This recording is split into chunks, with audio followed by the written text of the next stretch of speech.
Welcome. I am Maria Cosme, your host, and this is Pain to Power. And on this show, brought to you by the iRant Network, we are talking about how we transmute our pain into power through the power of storytelling. And every week, I have guests on here to share their pain to power journeys and evolution. In a few moments, you're going to be meeting my featured guest. But before I do, I just wanted to share with you some thoughts, which is just this idea that the degree to which a person can grow is directly proportional to the amount of truth they can accept. I've been thinking about that idea quite a bit for myself, in that this honesty of self and healing requires recognizing where we are struggling. And for me, it's words. Most of the time, my words heal. Most of the time, my words are kind, my words are gentle, and they are supposed to bring out the best of the energy. But my words can also manifest my pain, I've learned, and they can be sharp and they can be painful to others. So, in part of my acceptance in this journey of evolution, it's recognizing and understanding, where does that pain come from? Why is it that I have those words and sharp tongue to protect myself? And I've been doing a lot of this work and examining and understanding it. But what I offer to you is to continue to be honest with yourself on your journey of what is it that you need to examine that comes out as anger, as frustration, as words that may harm people, because it really is your pain and where that pain comes from. So this idea of constantly evaluating and examining ourselves is something that my guest is no stranger to. He is a visionary, a maverick, and is constantly evolving as a creative in his own right. My guest is a screenwriter and author of the book The Odyssey of Aziz, and the CEO of Full Metal Films, with the recent production of the film The Power of the Open Hand. He has been shapeshifting and maneuvering through creative endeavors since I met him many years ago. Please welcome my good friend and a maverick of many talents and skills, Troy J. Hines. Thank you so much for that warm introduction, Maria. Not sure if I am worthy of all of those great attributes that you gave me, but I'm really happy to be here. Thank you so much for the invitation on the show. Well, I'm so glad you're here. I know that we have been trying to coordinate this for so long. And when I say constant evolution, I think about the first time we actually tried to get you on the show. And back then there was a whole nother gamut of things you were in and creative endeavors. And now it's like a whole nother world that you've opened up that you're a part of. So that hasn't come easy for you, though. And that's really why you're here, because all of this that you've created and all of the things that you've brought forth have come from your journey of understanding yourself and understanding others and your pain to power. So I'm so grateful for having you on the show. I'm so grateful to be able to share your story with the audience, so they can meet and know the Troy that I know and have known for all these years. Um, but so, I always ask people to come on the show, to talk about their understanding of pain to power. So, like, as you think about your own life and your own journey, what has that meant for you when you think about pain becoming power? Wow, it's such a deep question, and even before coming on the show, when we had a brief conversation, we were talking about pain and how that transforms you. I think as much as sometimes we think our stories are unique and they have their own unique footprint, sometimes within the framework in which you find yourself, your story is similar to other people's stories, especially when you're looking at other people of African American descent, of indigenous descent, and the kinds of pain that they've gone through. I think we all share similar pain, similar struggles in whatever you're trying to manifest in your life. So, from one standpoint, um, there may be a unique marker, there may be my own footprint or fingerprint, if you will. Um, but at the same time, I would say it's probably a story that that many people, it may resonate with many people because they have gone through the same challenges, if that makes sense.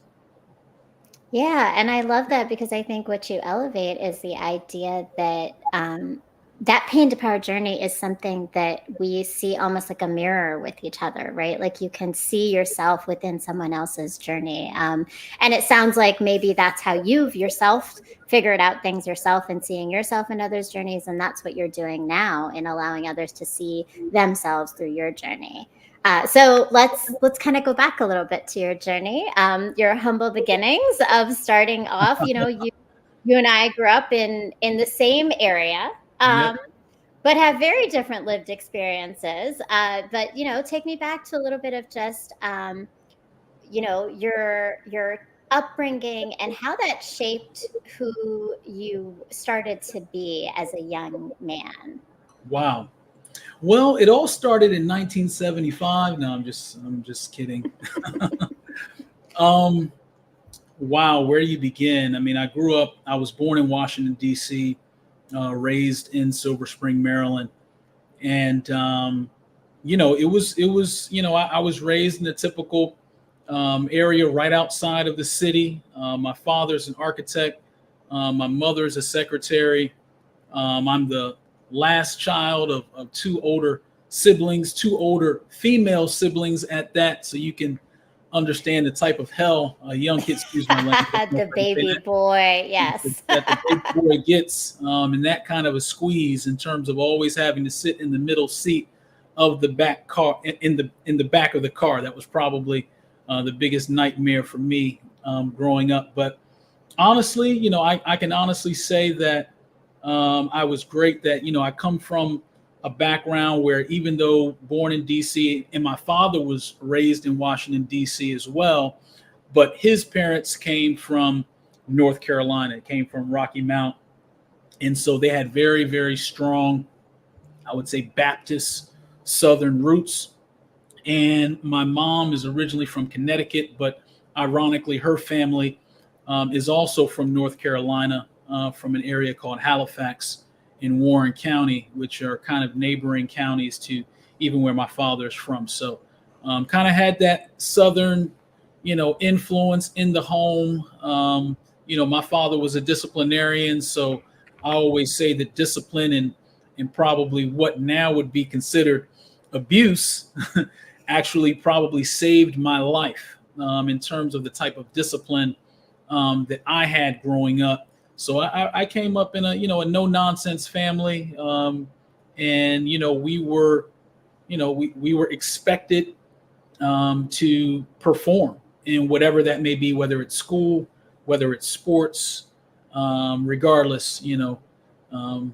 The household was no joke. That's all I'll say. Well, I mean, and that's a beautiful thing because it also sounds like there's also a lot of love, right? That Absolutely. protective sisters you had, I'm sure, right? Absolutely. And the guidance of your parents. And so you framed it beautifully, like what life was in home and in the community that you were, where you were growing up. But, one of the things we always talk about, and you mentioned it, this similar journey to others in being, a Black man in America, right? And that journey outside of home, what are some of the experiences that you had within school or within like outside your community that shaped also a little bit about who Hmm. you are? Because you talk about race and you talk about race often, Mhm. and that that's what I talk about. So as we're delving in here, right, to understand you and your Mhm. journey and your story, what was that impact of your identity? And I would ask, Mhm. you spoke about the Black experience, but you have the intersection of both Native American heritage as well as being Black. Can you tell us a little bit about your background and your how that impacted just your own experiences outside of the home?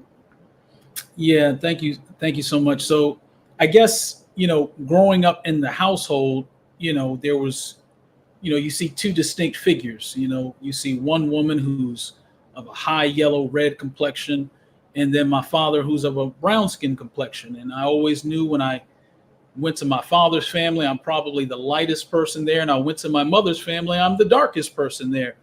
So you know that there's a duality of such, but there was no lack of love. Regardless, there was never any kind of lack of love in the household. So, in terms of family background, again, very proud black man. My father's family, again, those roots come from the South, deep, deep South. I just had some DNA and ancestry pulled, so it gives me an even deeper understanding to my roots that are both African and indigenous as well. And then, of course, with my mother's background, she comes from, well, she was born in Connecticut. Um, and in speaking about pain, she comes from a very unique community. If you look up the history of both Halifax and Warren counties in North Carolina, which is also the home of the Haliwa Saponi Nation. And our families, I have cousins that are members of that tribe. It's probably maybe 15 ancestral couples that people are related to that are from that tribe.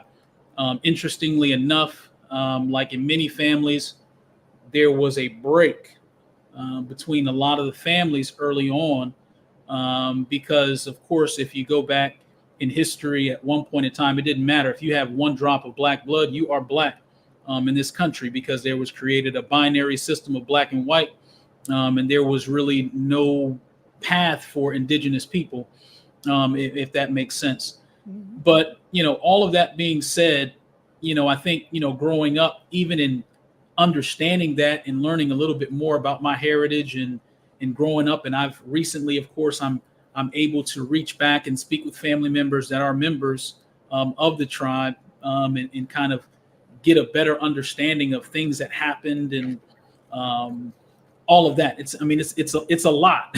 It's the more I can say. It's a lot, but I would say certain things in your life transpire that take away your innocence.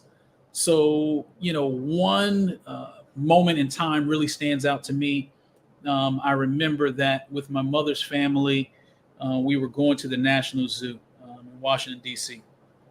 And in Washington, in the National Zoo, I think I'm like one of the youngest cousins, and we had just walked in, and we hadn't seen the lions, the tigers, and the bears yet. It was literally, if you walk in, there's like these ducks. If you've seen it, there's like a Yeah, pond yeah. area with swans and ducks. Like it's as you just walk in.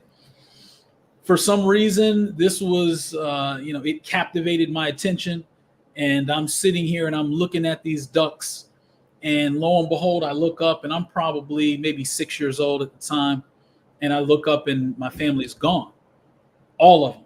And we were pretty deep. So I'm like, okay, I must have been staring at these swans for a very long time. So I'm walking again. I'm 6 years old. I don't see anybody, and I start crying. I'm crying. I don't know Right, where because anybody we're is. scared. I'm walking through. I'm walking through the zoo, and all I remember, this guy picks me up, puts me on his shoulders, and he takes me, I guess, to where crying lost kids are taken to. So he took me in there, and when they sat me down, and the lady came in, and it was the first time ever in my life I thought they're not going to be able to find my mom because they're going to be looking for a woman that resembles me, and she doesn't resemble me. So I may be disconnected, from my family forever. And I remember thinking that, and I remember panicking. And then, within probably 3 minutes, my mother pokes her head in, and then I'm happy and I go give her a hug, and that was that. But in the innocence of my mind, I never had really recognized or seen the difference in that way. So it took that type of event to happen where I was like, I'm going to have to explain that you're going to have to go look for a woman who, by all, cases, in terms of, if you saw her, you'd think she was probably Central American, in terms of the way that my mother looks. So that was the first, I would say, the first time in my life that I had that kind of understanding of duality, if that makes sense. Wow. Yeah. I mean, that definitely does make sense. And I think you just said it, right? The innocence of youth. But so, have there been other experiences where it was more jarring in terms of that duality for you and in understanding your identity? Um, Really thinking about it, not really, from the standpoint that, because families just show you love, and it was, sometimes, I mean, even within my mother's family, even within my own siblings, I'm the brownest of the siblings. And when I go to my mother's family, of course, even with the cousins, I'm probably the brownest of the cousins. So from that standpoint, you sometimes feel like the black sheep, if that makes sense. But I was shown always nothing but love, and it was one, it was one family, one unit, from that perspective. So that was just, I think it was the separation aspect, and the anxiety of being a child, in terms of that I was uncomfortable with at that moment in time. But other than that, it's I won't say it's not difficult. It's just really knowing who you are and being comfortable in your own skin, and I am that. So I can always orate my background and where I come from, and all of that stuff. But coming up, I guess I didn't see it the way that I may look at things in hindsight. So Mm. I mean, and that's a beautiful thing to know who you are and be comfortable in your skin, because a lot of us aren't, and a lot of children, right, struggle with that early in life.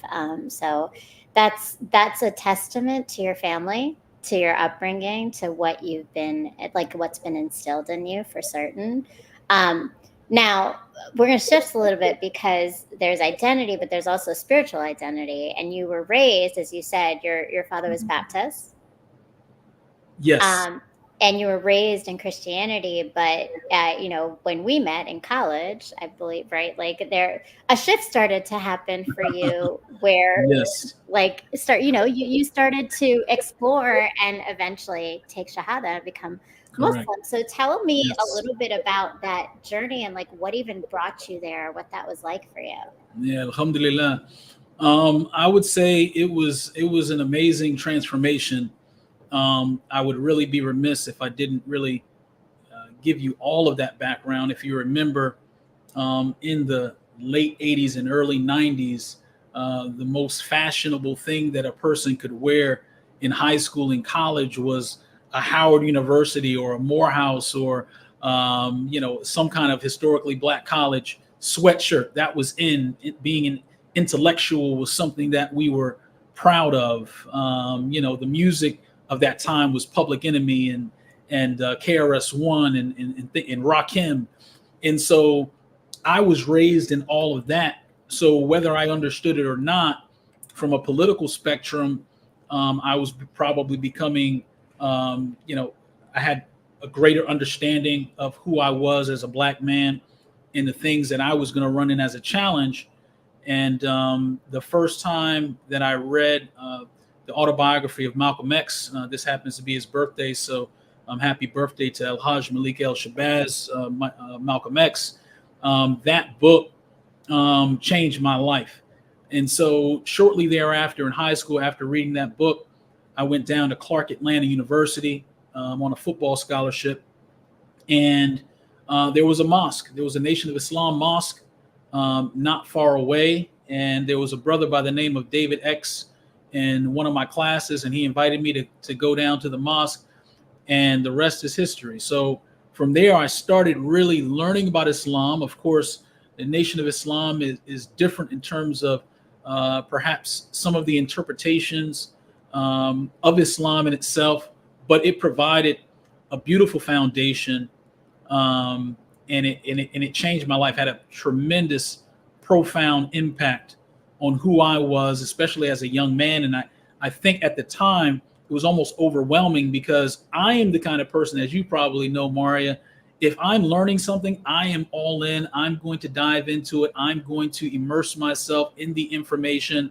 So we're not just talking about 2 books or 3 books. I'm talking about hundreds of books, from Dr. Hendrik Clark, to the Browder Files, to They Came Before Columbus, I was reading all of this kind of information because the journey for me to Islam, coming especially from a Nation of Islam perspective, is also rooted in the political climate of what African Americans and Black folks and Indigenous people had to go through in America. So that was a very, very deep, process for me.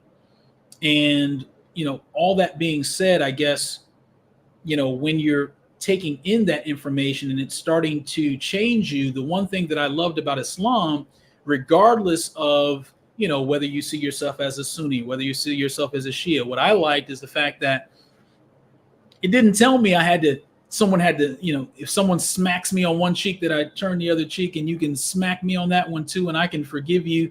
I like the fact that there was an aspect of militancy, within the religion. And I don't think it's something that's out of the ordinary.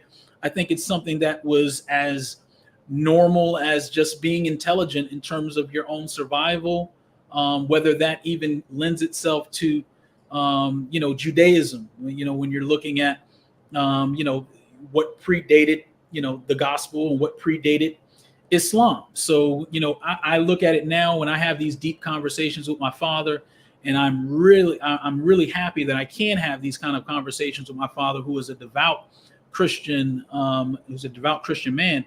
But we can agree to agree on many things, agree to disagree on some things. But I think the more that we began to speak, he started to see the similarities of Islam and even Christianity, and a lot of things that people may think about Muslims that are completely absurd and not true. Mm-hmm. But if you're not raised in the religion, you already have painted a picture of what that means, etc. So I would say that's kind of the genesis of how I stepped into Islam, if you will. And of course, now I don't know what to call it per se, because I think even when, regardless of religion, when we start dividing ourselves by a type, that is when it becomes something different. So I'll just say that as a person who is completely imperfect and a person who is still a baby, a zygote, when it comes to Islam, and I'm still learning, and that's a never-ending journey. I would just say that I just lean on the Quran, and I lean on people around me that have a better understanding than myself. Just in a joke, they asked David Chappelle about him being Muslim, and I think they criticized him about something, and he said, "Hey, I didn't say I was any good at it. I just said that I'm Muslim."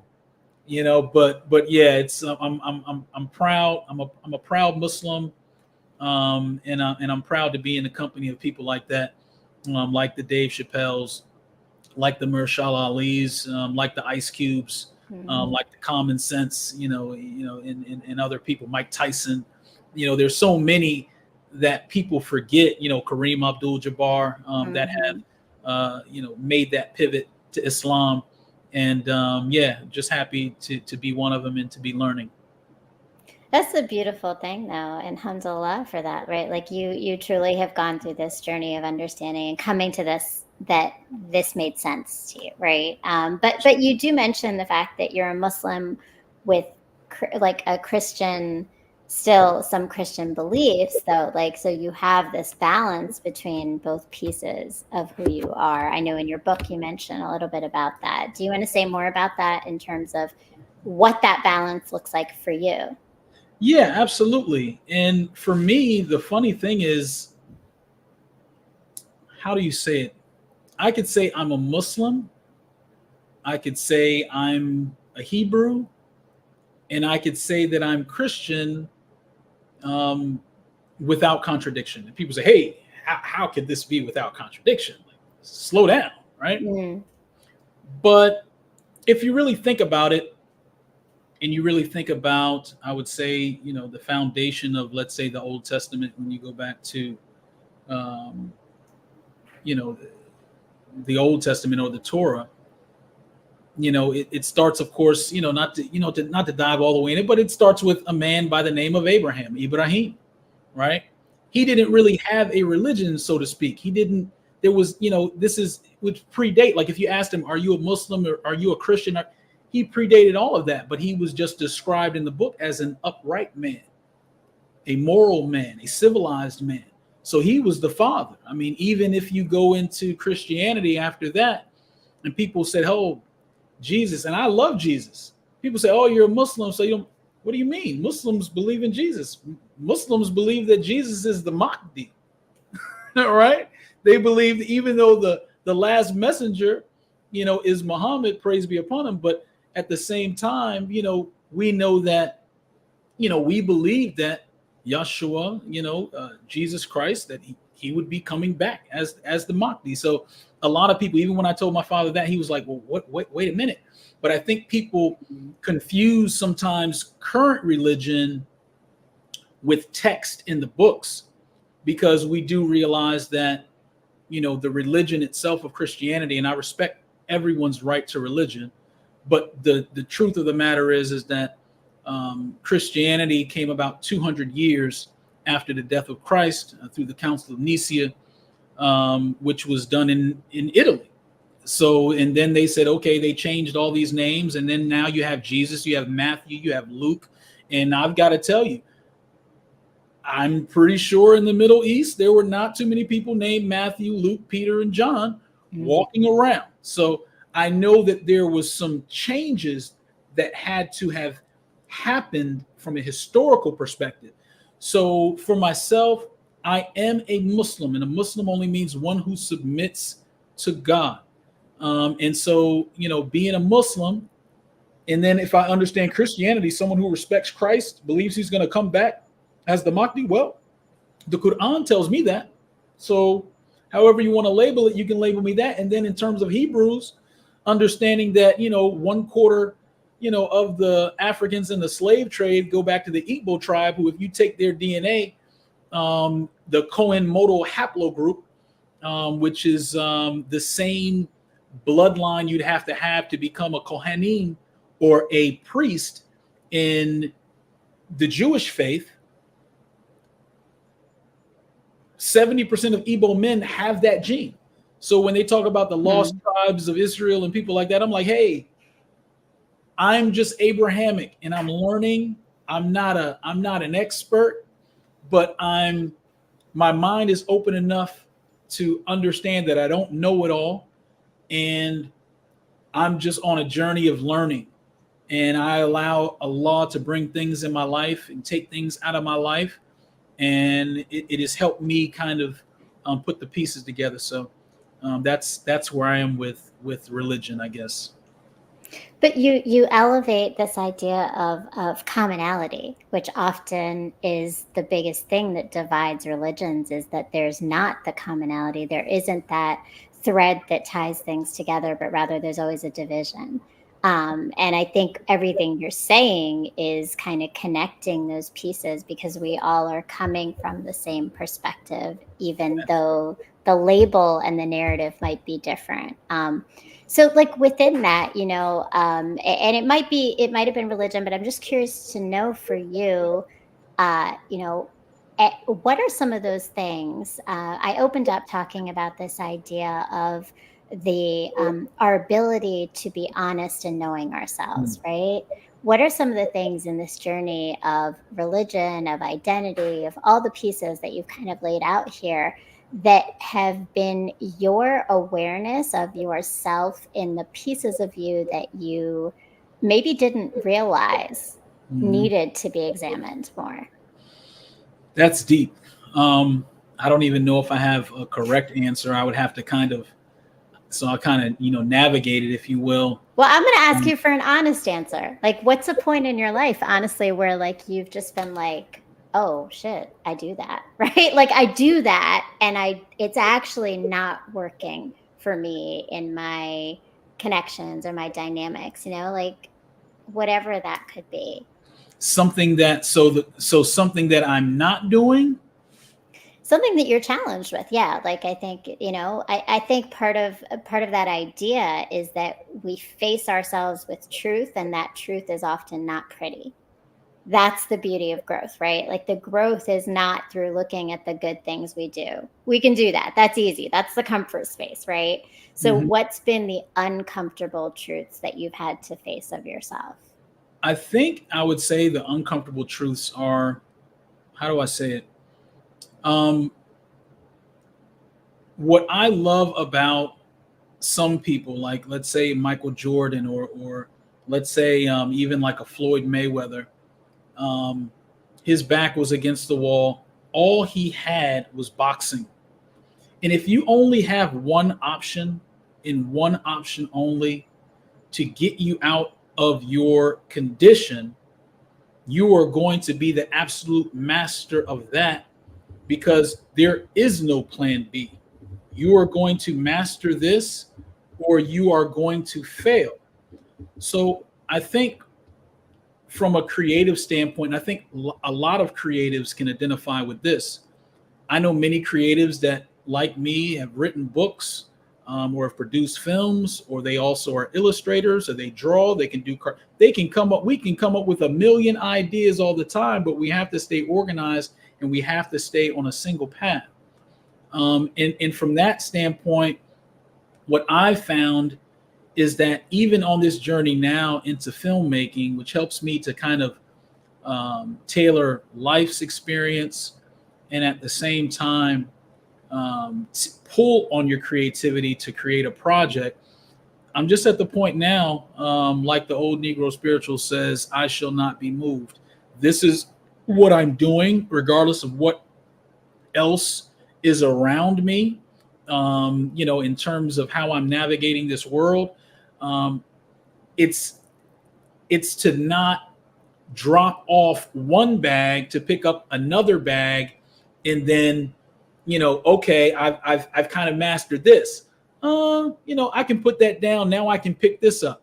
And I think if you are multi-talented, that's a challenge, because hey, Mm, I can.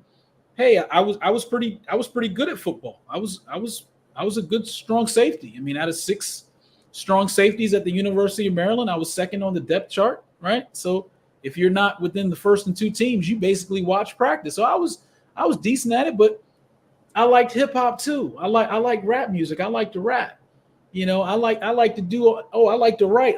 So when you have all of these things pulling you in different directions, sometimes you only go but so deep within a particular discipline, as opposed to, let's say, going back to someone, let's say like a Floyd Mayweather, who, I'm not thinking about writing, I'm not thinking about drawing pretty pictures, I'm not thinking about painting, I'm not thinking about um, making. All I'm thinking about is a jab, a overhand right, bobbing and weaving, hitting someone to the body, lasting 12 rounds, putting my body in the best shape possible, and winning. That's it. And if you mm. do that from the time you're a baby to the time you're an adult, there's going to be nobody who can touch you in that. So I think one of the things that I've learned, and I don't look at it from the standpoint of, I don't like sit in sorrow, if that makes sense. I think that's a waste. I think Right. it's a waste of time. But what I look at it is,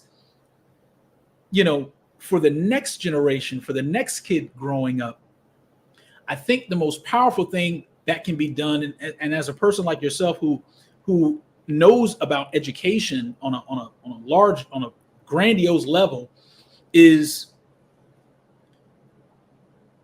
the challenge, I think, for our generation, and is to basically, let's let the child discover what his or her talent is, and then instead of us putting our desire on the child, let's put all of our energy into pushing what we found is that child's talent, as opposed to saying, well, my child is really good at this, but you know what, I don't think that really pays well, so let me put them over here.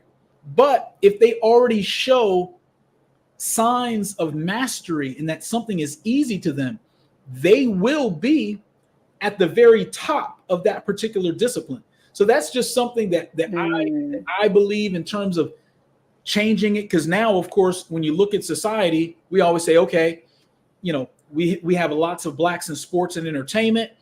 We probably need to get more blacks in the financial sector, into finance and economics, and then of course, especially in IT, we just want to push in those areas. And I agree. I think that's great, but I think it's important to also identify everybody has different talents and strengths, and once you identify them, almost surround that child with nothing but positivity to push them to do that, instead of what we typically do is we put our fears on them. And Mm. the reason I'm saying this, because it's kind of top of mind. There's a show called The Pivot, if you're familiar with that show, and it's they had Tom Brady on the show, and Tom Brady said one of the things that he had growing up was he wasn't fast, he wasn't really that athletic, but he liked to play sports, he liked football, he liked baseball, but because he liked it, his father went out there every single day, even when he was tired, and threw the ball with him every single day. And he was like, whatever I liked, he said, my parents were like, that's what we like. And I Mm. thought that was a different type of mentality. I said, wow, that's a different type of parenting, even though, I don't have any children. But if I did, I'm like, wow, I don't even know if I would be like that. I'd probably be like, hey, you need to do X, Y, and Z, because this is how you're going to be successful in doing this. You're going to be a doctor. That's what you're going to be. That might be Right. my way of going about it, as opposed to let me find out what the talent of the child is, and then do everything that I can to support that dream. So I don't know if that kind of answers your question, but in a roundabout way, I would say, it's about finding something that you love and then dedicating your entire soul to that, as opposed to, if you don't get the result you want immediately, abandon it and then pick up something else, because you may be talented enough to do that. But just stick to the one thing that you really love and just do that. And eventually you'll find yourself exactly where you want to be. Well, it definitely answers my question, because I think what's profound for me is that I know you. I know you, and I've known you for many, many years. And you did not start in film when I knew you, right? Like, that was not your focus. And every time that we've connected and reconnected as friends over the last 30 years, it Right. has been like, it's been this new evolution of Troy. Like, what is Troy doing now? What is Troy's new focus? And everything within, I believe, a creative realm. But I think what you said, which was so powerful, is it's like you've discovered that it is this, and this is where you're putting your effort and your energy as the CEO of Full Metal Films, of creating those films, of this really like culmination of years that started. You said your passions began when you were young, but along the way they've been a lot, and you're a madly skillful person. Like, I, you're very good at everything you do, right? no, So that I makes it try. easier. I um try. One thing I I would add, one thing I would just add, and this might be, I mean, you know a lot about me already, but maybe you didn't know this. So even though Full Metal Films and writing film is new, if I take you back to, even in my little communities called Rosemary Hills, and they would have these little, plays, and the kids would have to do what, like the Nutcracker and all of that stuff. And then, I got to Westland Junior High, and I was the kid. I was running track. I was doing certain things, but I was also the kid who had to play Jimi Hendrix in the school play. I had to play Marvin Gaye in the school play. I had to play James Brown in the school play.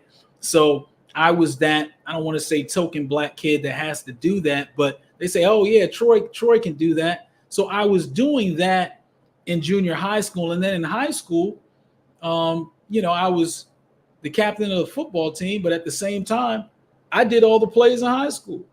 I was Mac the Knife in the Three Penny Opera, where you had to sing on stage and you had to act. And then when I graduated high school, I got into New York University Tisch School of the Arts, But, my father at the time, he had two girls that preceded me.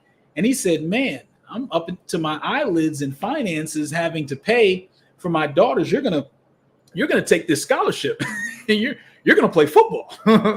As much as I wanted to go to NYU Tisch School of the Arts, and I already had my dorm picked out. I was gonna stay in the same dorm as Al Pacino. And at this time, after getting in, like I got in, I auditioned, I got into the school.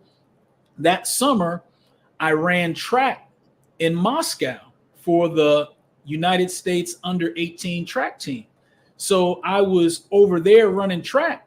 And so when I came back, I figured, oh, I'm getting ready to go to New York, NYU. I'm trying to be the next Denzel. And my dad was like, oh, no, we're going down to Clark. And so for a minute, that derailed me away from what I think my original decision was for my adulthood. My original decision was to get into the arts, was to get into acting. I didn't know if I was going to shoot films, but I did know that I wanted to be involved with film. But then, like they say, life happens, and things happen in 360 degrees, and now you're back where you started. So there, I will say, even though it may appear new, the groundwork in terms of the things that I've done in the past laid the groundwork for where I am now, if that makes sense. Yeah, and I love that because so a lot of what I talk about in this healing journey is that it's really coming back to yourself. And that's almost the circle, right, of coming back to yourself, and that you've always had it and it's always been present. But I think it sounds like you are fully coming back to yourself at this point and owning and like moving forth with it, with all that you're doing, and with the passion and guiding others to do the same, which is really important as well. So I mean, let's kind of go back, because your screenwriting also there was writing. Writing has been part of this whole journey as well as acting, for you. And I want to bring your book in, The Odyssey of Aziz, because there's so many pieces to it, but you open up with this quote, and you call it a narrative poem of good and evil, but you open up with this quote about liberate the minds of men, and ultimately you will liberate the bodies of men, by Marcus Garvey. Tell me a little bit about this idea of liberation. Wow. That has driven some of the things that you are creating now, and that that is part of your journey. I truly wholeheartedly believe that, because like Harriet Tubman said, she freed thousands of slaves, and she would have been able to free 1,000 more if they only knew that they were. Right. So there's a lot of truth in that. I would say that even if we don't look at it from a racial standpoint, we just look at it from the element of classism, bourgeoisie and proletariat, or the upper class and lower class, or the elites and everyone else.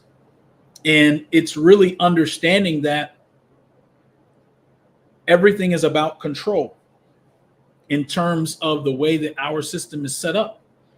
So even when you wake up, you may be afraid to speak. So many people that want to get into filmmaking or Hollywood, they may never utter the word Islam. They may never even utter the words Nation of Islam. God forbid they even utter the words of someone who I truly admire and respect, the Honorable Minister Louis Farrakhan. So when you are awake, so to speak, you have 100% no fear, because the difference of how I used to look at filmmaking was, okay, I need to have a film. I'm going to shop it. I need to get in the room with someone else who doesn't look like me, and I need to beg them and laugh at their jokes, to get put on, so to speak. That is not my journey. That is not what I'm looking to do. I am looking to produce in the spirit of others that have put and used their own money. So you find a way to finance things yourselves. And then that way you can truly be authentic. You can truly be real. You don't have to hold your tongue. You can speak out about the things that you like, because even right now with what's happening in the Congo, what's happening in Gaza, if you are afraid to say these things, if you're afraid to speak on the truths, I think that is the biggest crime. So I think when you have to, in terms of liberating the minds of men, it liberates you, from the standpoint of you see things for what they are, and you realize that there is literally no limit. I tell people all the time, like I speak with my father, and we always talk about, let's say, historical Black colleges, and let's just look at college football. And as much as I love certain teams, and you can say, man, Roll Tide, Alabama, that's a great team. And no disrespect to anybody that goes to Alabama and Saban and all of the other coaches and in that system that they're in. But if every single African-American kid in high school that plays football and who is coming up on a scholarship, if they just said, you know what, I'm only going to go to a historically Black college. Mm-hmm. So now I'm not going to consider the University of Miami. I'm not going to consider Alabama. I'm not going to consider TCU. I'm not going to consider USC. I'm not going to consider Notre Dame. I'm going to Howard. I'm going to FAM, right? I'm going to Winston-Salem.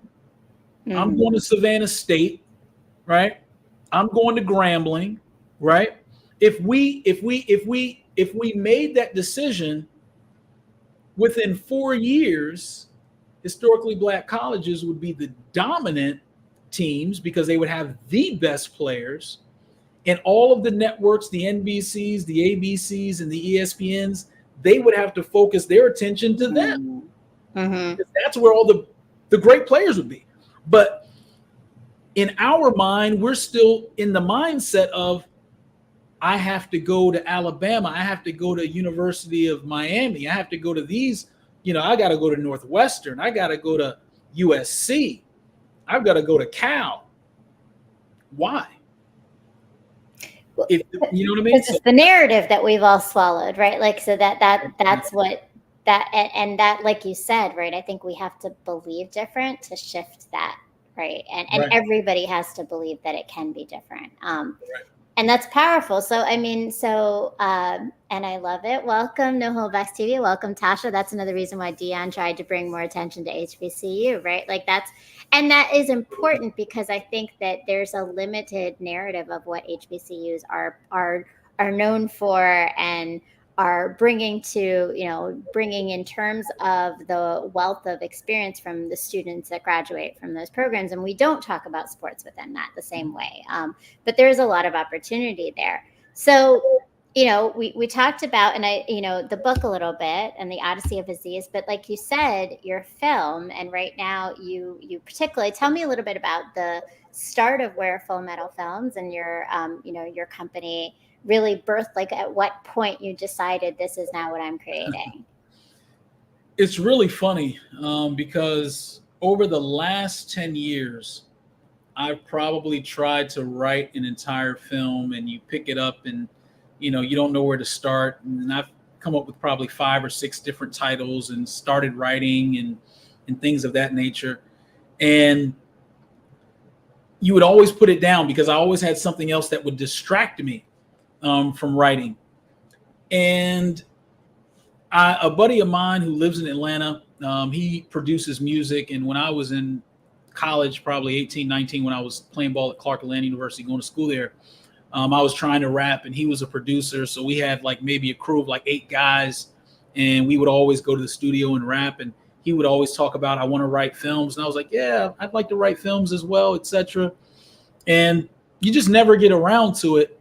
And so I had all of these projects. I had one film that probably had written like maybe 30 pages, and you need 90 to 120 pages, on average to write a film. And all of a sudden during the pandemic, after I had written the book, actually, I received an email by an old friend of mine. And in the email it says, "Hey, this is Ben. I haven't, heard your name or talked to you in years, but just trying to reconnect with you, man. Hope all is well." And I'm like, "What?" And this is a guy, his name is Benjamin. I'll give you his last name in a minute, but he lived up the street from me. And kid in my neighborhood, long story short, he went out to Hollywood 30 something years ago, started in the mailroom at one of those major talent agencies. He was working next to a gentleman by the name of Charles King. If you're familiar with Charles King, he did Judas and the Black Messiah. He was the producer for Fences with Denzel Washington and a number of other films. And so they started actually together, and Ben's reaching out. And so I'm talking to him and I'm like, "What are you doing now?" And he's like, "Well, I just produced this show, man. And, I was like, what show?" He was like, "You ever heard of Schitt's Creek?" And I was like, "Yeah, I haven't, I didn't say I hadn't watched it at the time, but I was like, yeah, I'm pretty sure I know Schitt's Creek. That's a pretty big show. Like it's Schitt's Creek." And he was like, yeah, it was my idea. I came up with it. I called the Levy brothers. And so he's deep. And then after a while, like we're talking all the time, and we're on FaceTime, and I see his wife, in the background, and the dog, barking. And I'm like, "Who's playing the guitar?" He's like, "Oh, that's Cheech Marin. You know Cheech from Cheech and Chong?" No, that's funny. I was like, this is his life. So his name is Benjamin Feigen. Unfortunately, Ben passed away not quite 2 years ago.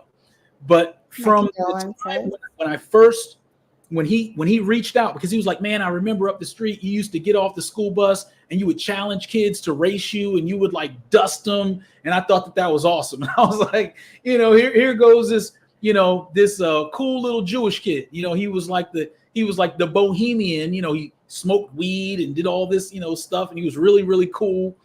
And love him to death, man. Really love him to death. And so, I was telling, he was like, "Didn't you used to act back then?" I was like, "Man, I light bulb goes off, and I'm like, man, I need to really start finishing some of these films." He's like, "Man, you used to write, you used to do all this kind of stuff. You did all the plays in high school, man. Like you should think about coming out to Hollywood, blah, blah, blah, blah, blah." And so I was like, that's a pretty decent idea. So here we go. Now I call my buddy Eric Williams. And Eric Williams, that's the producer that's in Atlanta. We had created a JV that's actually called Real Life Pictures, which is Full Metal Films, and then his entertainment group together. And he had a film that he had not yet completed. And he was like, "I just can't complete it, man." He was like, "But if you see something in it, let's go." So long story short, I get final draft, which is, of course, the industry standard to write films. Basically, you can write in real time with each other on the computer. So we're getting into arguments, we're yelling, we're slamming the phone, we're doing whatever you think it takes to write a film and produce it. We rewrote this film 12 times. One time we wrote it for Kevin Hart, and then eventually we wrote it for Tiffany Haddish. Long story short, fast forward, it was on Tiffany's desk. It was, I don't know if you want to say the finals, but it got to the point where legal had to get involved and all this other stuff. And it was in consideration. It was kind of a buddy comedy, similar to like a Harold and Kumar type of film. And I thought it was great. We thought it was great. Tiffany was trying to, I guess, change her image, at the time, and move away from comedy and do some other things. I don't know exactly what she's doing now. But long story short, the film didn't get picked up, but we had created so much steam. And from that point, from the pandemic to now, I have 5 films completely written, 100% that have been, that we're constantly evolving, constantly writing. And so I lost my train of thought for a second, but long story short, basically, that spawned Full Metal Films. Now I'm all in. And I was so lucky that while he was still here on this planet, that's why I say Allah is the greatest of planners, because Ben had not been in my life for years, and we grew up as kids. He lived up the street, and out of nowhere, I didn't reach out to him. All of a sudden, I received his email. Oh, I looked you up. I found your email, and and now we're talking. And he's this big wig in Hollywood. And when I tell you, he gave me his black book of contacts before he passed away. He gave me his black book of contacts before he passed away. And unfortunately, I wasn't able to go to the funeral, but my sister, who lives in California, she was actually able to attend. Because when I say we know the family, we lived right down the street. Mm-hmm. We lived right down the street, so the families know each other. And long story short, if you've ever heard of, there's a place called the Comedy Store in L.A. It's one of the most famous. If you're a comedian, I don't care, from Chris Rock, to Eddie Murphy, to the GOAT Richard Pryor. They've all come through the Comedy Store, and the Comedy Store is owned by Pauly Shore's mom, and Benjamin Feigen's brother was the is the attorney. So all these people are going through there, and he would just text me in the middle of the night random stuff about, you need to do this, or you need to change this in this film, or you need to do this, or you need to call this guy, or you need to email. He was just on me to do this for whatever reason. And then he got sick, and he was not afraid. There's one thing I can say about Benjamin Feigen, rest in peace, man. And when we're talking about going back to religion, going back to Judaism, me being Muslim, him being Jewish, and him understanding my faith and having no problem with it, we could speak as honest as we're speaking today, and it wouldn't jolt him a bit. He was that real of a guy. He really inspired me to the point where it's like, okay, I got you to the 20-yard line. I'm about to be out. Like, I think one of our last conversations, he was actually, I'm going out back to smoke some Marion Berry. Yes, that's an actual strain of marijuana. And let me just throw it out there. I don't smoke weed anymore. But that's new. Okay. Benjamin Feigen, the great Benjamin Feigen, executive producer of Schitt's Creek, Bohemian, very, very cool. Love him to death, man. I truly believe that Allah put him back in my life to put me back on this path. And so he's gotten me pretty far. So, we've got some things, in the work that we're working with now.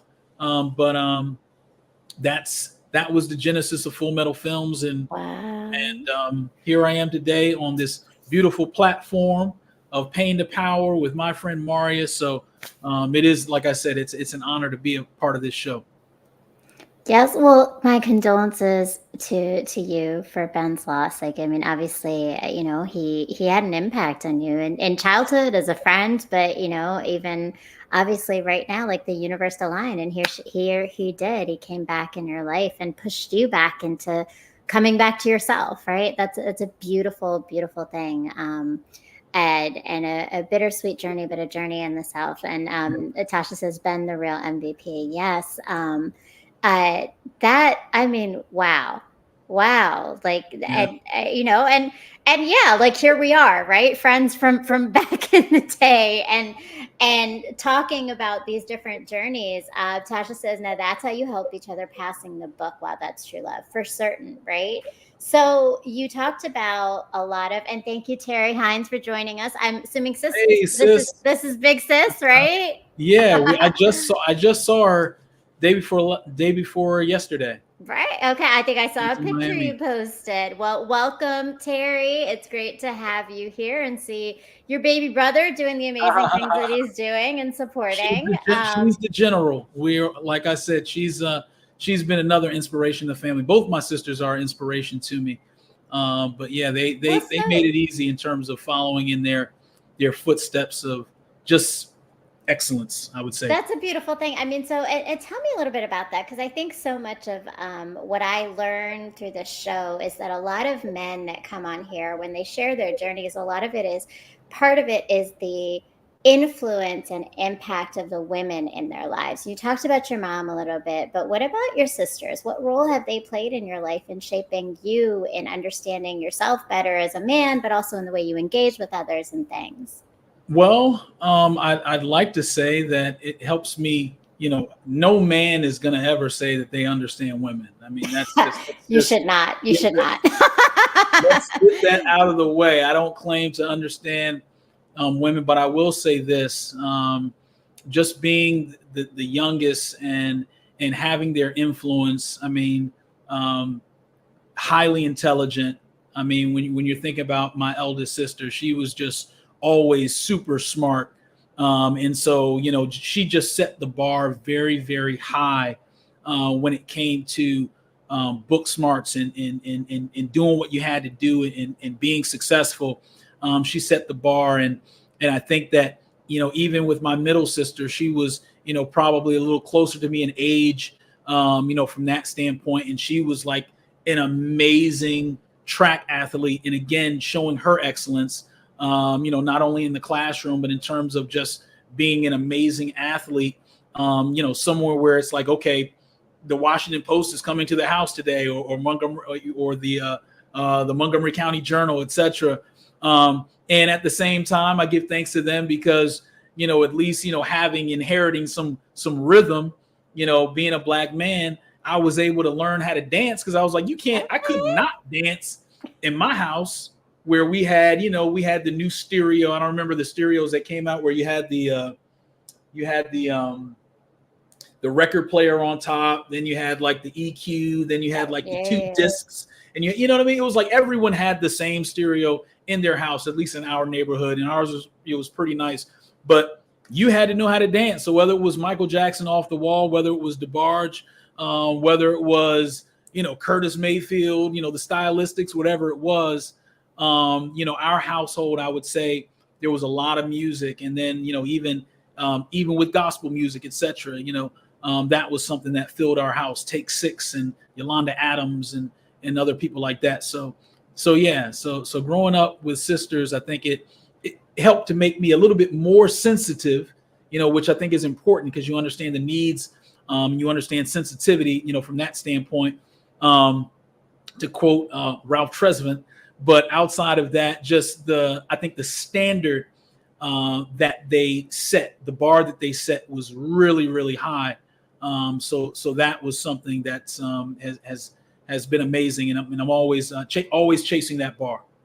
Yes, and I love that, and that's beautiful how they've helped mold right who you are. So Tasha says from No Holdbacks TV, thanks Terry for the influence, the importance of positive siblings. Love shapes great people. So true, and thankful for your siblings, and you have some amazing siblings as well, Tasha. Some of which have even been on the show, right? And so, let me give a shout out to Terry and Jennifer because as a friend of Troy's who's known him for years, I would say it definitely has shown because yes, that is how we even started being friends, right? Literally a stranger who I sat down next to at the Stamp Student Union in University of Maryland back in my freshman year of college, and that is all of it, right? That understanding, that ability to communicate, and dancing skills, like all of it, right? So shout out, he's a great guy. So you've done well as big sisters. And I think that's so important because, I have a daughter, and she's got three big brothers. And I think that's like the shift for me. It's like that alternative as I'm watching how she is being shaped by their guidance as men in her life and what she learns from them. So it is a really important thing.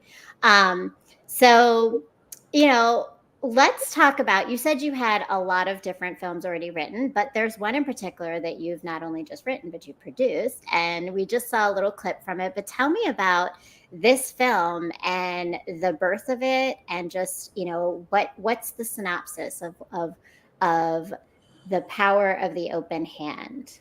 So the synopsis is basically, in Miami Beach, four lives collide in a tapestry of crime, redemption, and faith. The main character, his name is Sadiq. He's a former criminal.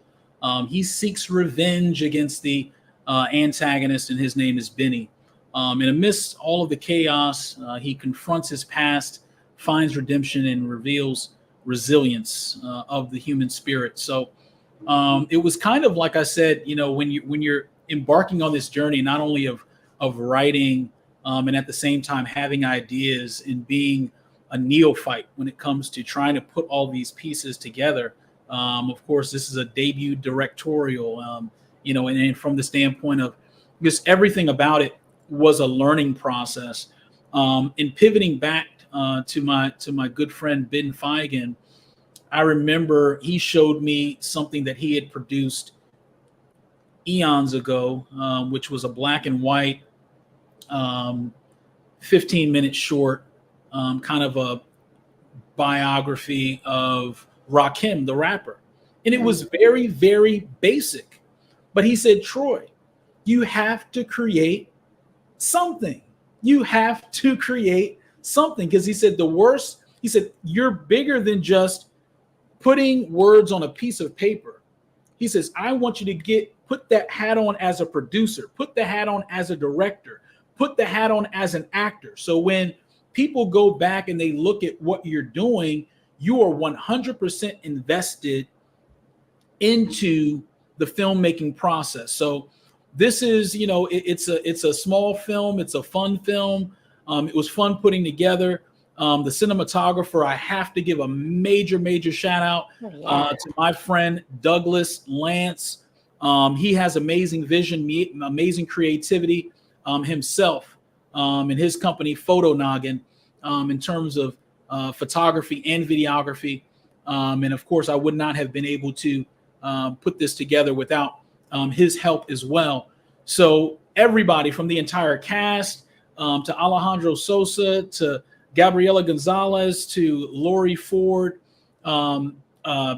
Sammy Diaz, all of the different people that helped make this film what it is. We're really excited because who would know that at this stage we're going to be in the Miami Short Film Festival.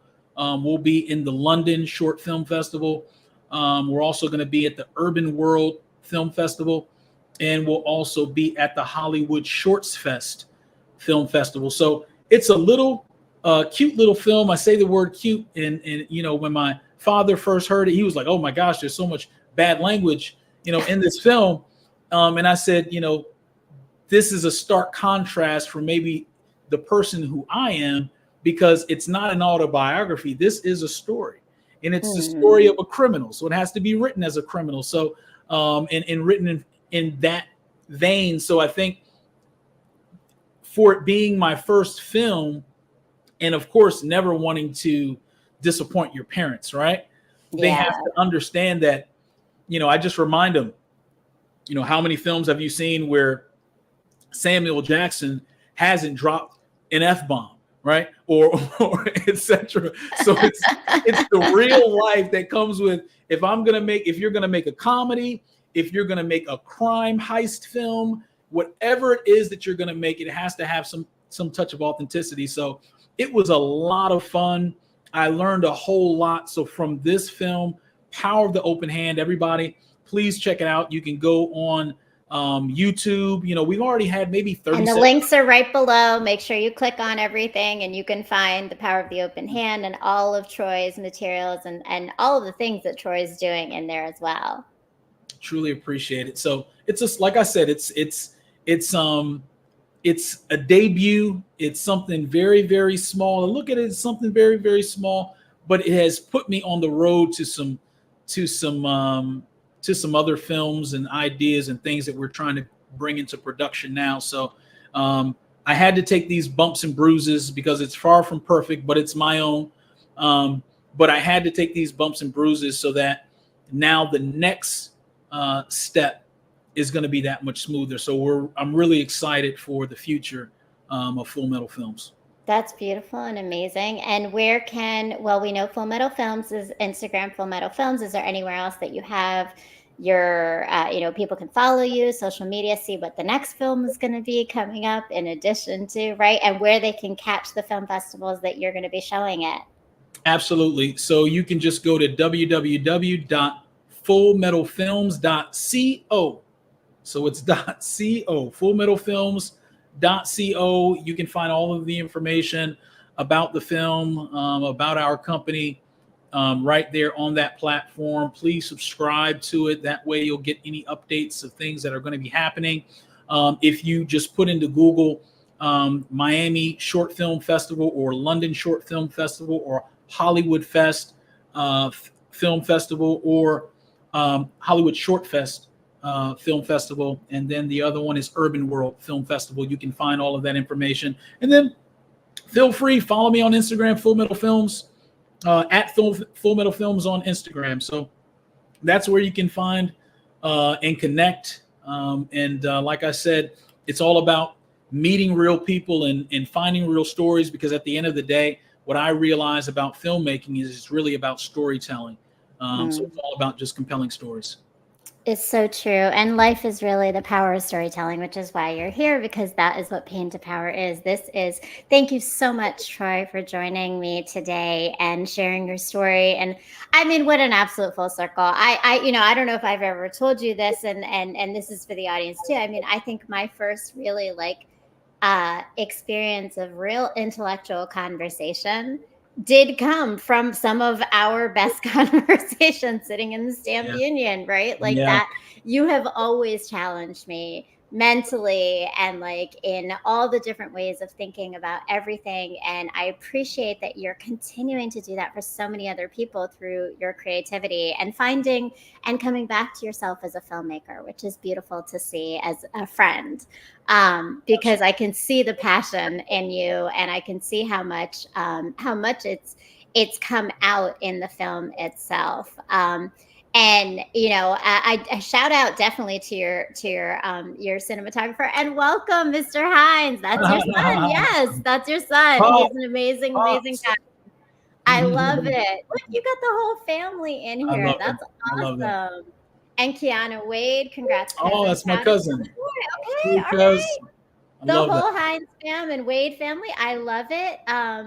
And please, to everyone, thank you so much for joining us. Please make sure you follow me as well. Please, down there, click the like button, subscribe, hit the bell so you see every episode of Pain to Power, where we are always elevating stories of people who have transmuted their pain into power and now lead with love through their craft and give us the tools to be able to be empowered to heal and grow. And please make sure you go and check out my website, which happens to be designed by Mr. Troy Hines himself.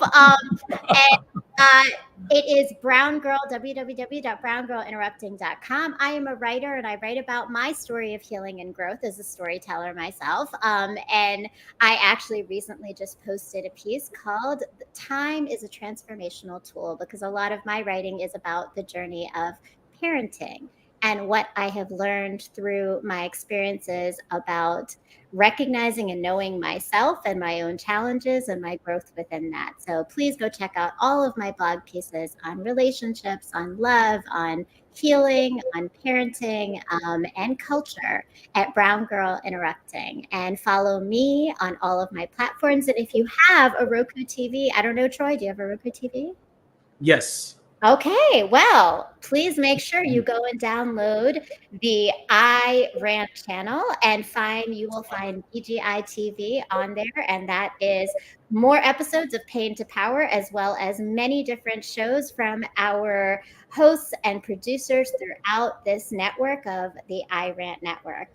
So thank you again to all my audience, to the family, and to the Ranters Union, who always come in and support, and we appreciate that. Please make sure you again follow us, subscribe, and tune in every Sunday at 9 p.m. Eastern Standard Time. We are about to close out season 3 with a few more episodes, and you're not going to want to miss these final few conversations on Pain to Power. Thank you again, Troy.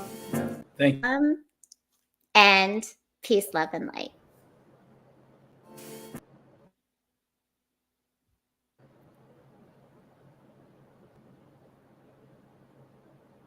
So I think we're going to get an opportunity to actually see a little bit of the power of the open hand in just a moment. Nice.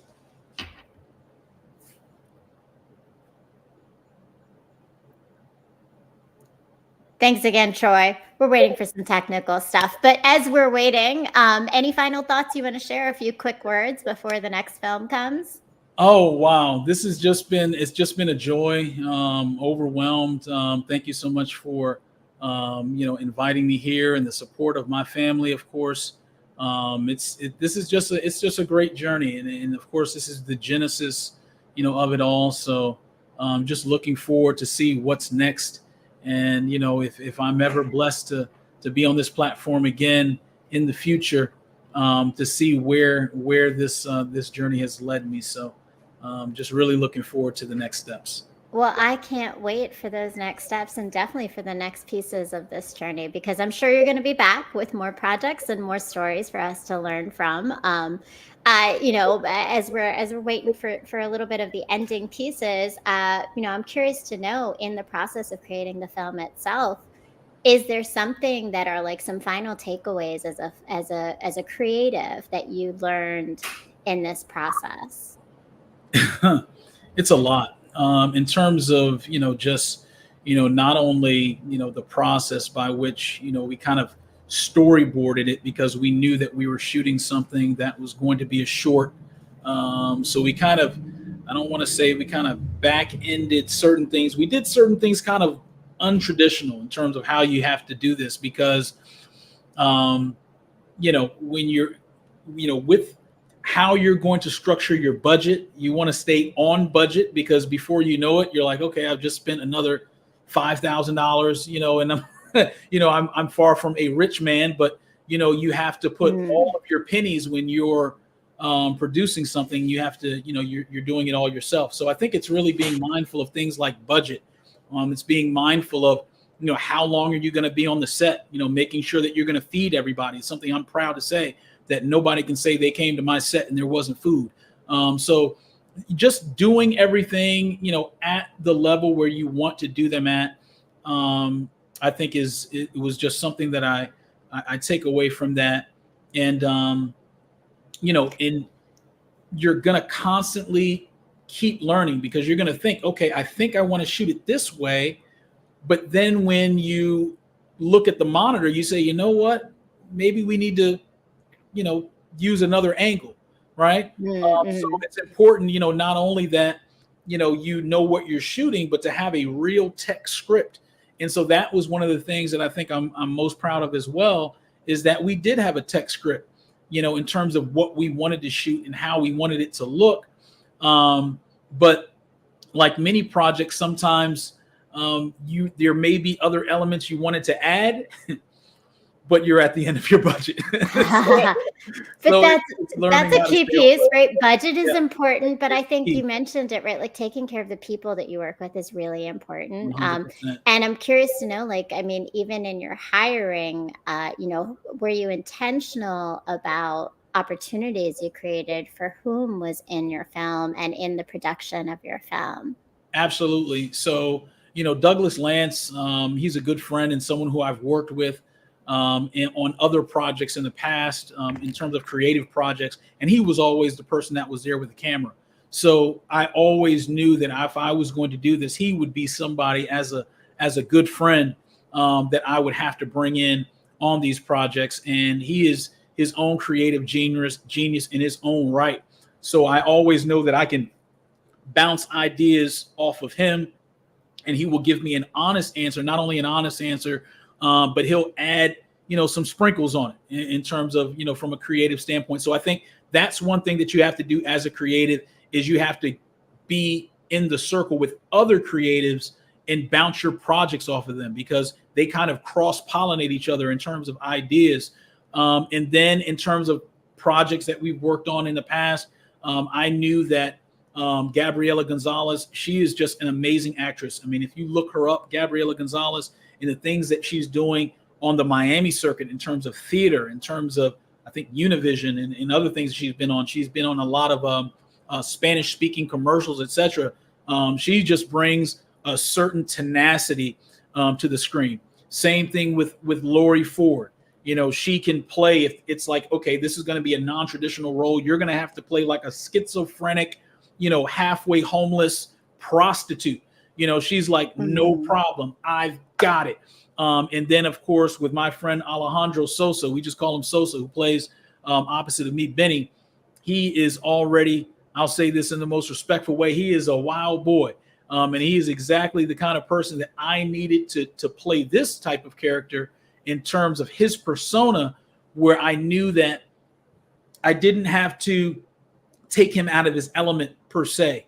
I could say, hey, just run with this, and keep in mind, he is a successful businessman and artist himself. He's a sculptor. He does paintings, and he's had his own studio, for over 10 years since I've been in Miami, Florida. So he's a very well respected in the Miami community and very accomplished himself. So everybody, like I said, and then of course I would be remiss if I didn't also mention Sammy Diaz, who came in as always needing another eye to work with Doug in terms of getting the right types of shots from a cinematography standpoint. And I don't want to forget anybody. And then a producer, his name is Shedder. He's amazing. He's in college. He's a college kid in Michigan. And he just set the tone perfectly in terms of the sound and the music that we wanted. Was exactly what we needed. And I remember just having the conversation that I've had with him. He was like, are you sure it's okay? He's still kind of like in college studying something completely different. And I keep telling him, I'm like, Shedder, you don't have to do anything else but make scores and make music. You have found what you are amazing at. But that's just me. Whatever he wants to do in life, respect to him and Godspeed to him and his family. But I think the world of his production capabilities. So just bringing in people, I guess, that are really great at what they do. I love that. And I think what you just described though too, of that, like seeing that passion and that skill set in someone else is again what you experience, right? Like so having someone see that about you or seeing it within someone else is really powerful, and continuing to keep that momentum going. It sounds like you had an amazing group of individuals that came together. And yes, like the power of the cinematography, like the movie catches you right away, the music, the sound, like all of it. And it's all set in Miami. It's all set in Miami Beach. Yep. All Okay. on the beach. Yes. Well, I there's gotta actually love, one scene gotta that's love not on that. the beach, It's a one scene beautiful that's in Miami. backdrop. Sorry, go ahead. No, I was saying there's actually one scene that's in Miami that's not on the beach. But yeah, all within Miami or Miami Beach. All right. Well, it looks like we've got some tech issues. We're not going to be able to see that promo, but thank That's you okay. so much again, Troy. This has been an amazing conversation. I am so grateful for your time and the fact that you've been able to join us and share your story. So thank you again to all the audience members. Please make sure again that you subscribe to my channel as well as the blog if you haven't done that yet. Like I said, Troy designed a wonderful website that asks you to put in that email right away so you can get all of my updates on posts as well. And so thank you so much, and peace, love, and light.